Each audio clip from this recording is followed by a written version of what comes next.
स्वभाव एक ऐसा भूत है जो एक बार पीछे लग जाए तो जन्म जन्मांतर तक पीछा नहीं छोड़ता। यह भूत मरना जानता ही नहीं, मर कर जी उठता है। भगाने, डराने, प्रार्थना करने या समझाने से यह नहीं जाता। स्वभाव जीव की सारी शक्ति निचोड़कर खोखला कर देता है। बड़े बड़े तपस्वी भी इसके हाथों विवश हैं। वे किसी का भी त्याग कर सकते हैं, स्वभाव का नहीं।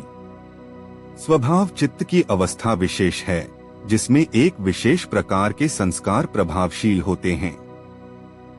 संस्कार कभी प्रसुप्तावस्था धारण कर लेते हैं तो कभी उदार होकर चित्त को तरंगित कर देते हैं। संस्कार प्रसुप्त होने पर स्वभाव भी दबा रहता है, किंतु उदार होने पर पुनः प्रकट हो जाता है।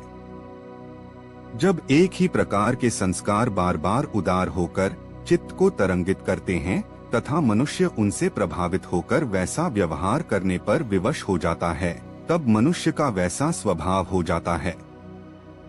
स्वभाव सदैव ही अस्वाभाविक होता है। मनुष्य का स्वाभाविक रूप आत्मा निर्विकार, परिवर्तन रहित एवं सभी आवरणों से अछूता है। स्वभाव जीवत्व का गुण है, आत्मा का कोई स्वभाव नहीं। चित्त में जितने संस्कार अधिक होंगे उतने स्वभाव अधिक होंगे। बाह्य जगत केवल अंदर के संस्कारों को उदार बनाकर छुपे स्वभाव को प्रकट करने का माध्यम है। कभी कभी जगत की सहायता के बिना भी संस्कार उदार होकर स्वभाव को प्रकट कर देते हैं। ऐसा नहीं कि स्वभाव का स्वरूप केवल अशुभ तथा विकारयुक्त ही हो, शुभ तथा सत्वगुणी स्वभाव भी है।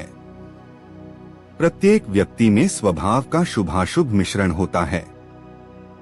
स्वभाव बदल सकता है, अपितु बदलता ही है, किंतु बदलाने से नहीं बदलता, बदलने से बदलता है। जब संस्कार बदल जाते हैं तो स्वभाव भी बदल जाता है। जब तक किसी स्वभाव के संस्कार चित्त को प्रभावित किए रहते हैं, कितना भी प्रयत्न करो स्वभाव नहीं बदलता। संस्कारों के बदल जाने पर स्वभाव बदल जाता है, किंतु वही संस्कार जब पुनः उदय हो जाते हैं तो स्वभाव भी फिर से उठ खड़ा होता है। यह दबना बदलना अस्थायी रूप से ही होता है। जब तक संस्कार जड़ मूल से क्षीण नहीं हो जाए तब तक स्वभाव का बार बार प्रकट होना, विलीन होना चलता ही रहेगा। संस्कारों का क्षय सरल नहीं।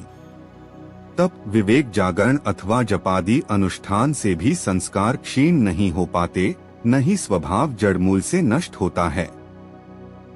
स्वभाव से पीछा छुड़ाने का मार्ग जीव के पास नहीं, ईश्वर के पास है। ईश्वरीय शक्ति जब अंतर में जायत होकर क्रियाशील होती है तथा संस्कारों का नाश करती है तो स्वभाव से पीछा छूटता है। तभी स्वभाव का कारण निर्मूल होता है। ईश्वरीय शक्ति तो कार्य करती है, पर जीवत्व बीच में मार्ग अवरुद्ध करने का प्रयत्न करता रहता है। अध्यात्म के लिए जिस समर्पण की आवश्यकता होती है वह प्रायः साधकों में नहीं होता। शक्ति को कार्य करने की स्वतंत्रता समर्पण ही प्रदान करता है। समर्पण ही साधक को निष्काम बनाता है, समर्पण ही वृत्ति को अंतर्मुख करता है।